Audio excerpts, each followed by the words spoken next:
This is a short presentation to explain how GHGs are considered under CEAA 2012. We assess projects under CEAA 2012.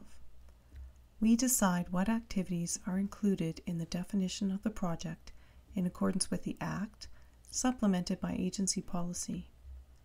A key policy focuses on control of the proponent.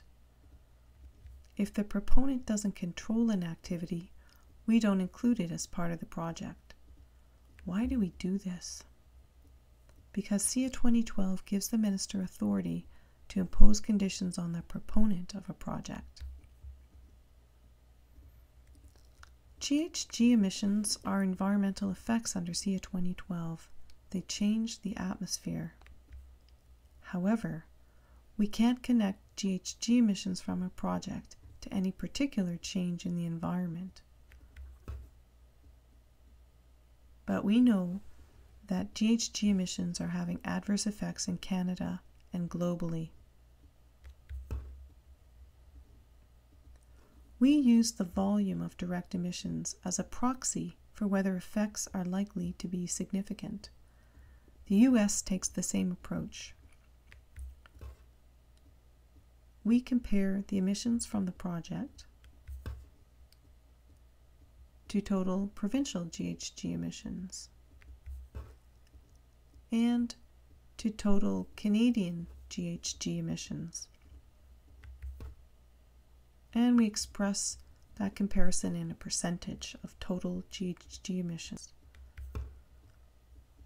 The minister decides whether the project's contribution to cumulative GHG emissions is significant. Now let's look at upstream GHG emissions. We consider the significance of GHG emissions from upstream activities in a project EA if they are under the care and control of the proponent. If those activities aren't, the minister has no authority to impose conditions on a third party. But EA is a planning tool and ideally suited for gathering information. Analyzing GHGs from upstream activities in project EAs gives us valuable information that can be used to drive innovation and improve Canada's competitiveness. It provides context if Cabinet has to determine whether any significant adverse environmental effects are justified, similar to information about job creation and other social and economic benefits. We propose to analyze upstream GHG emissions linked to a project whenever it's feasible and warranted.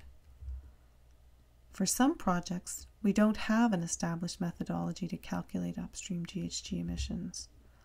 And for others, the upstream emissions are so modest that it may not be worthwhile to conduct the analysis.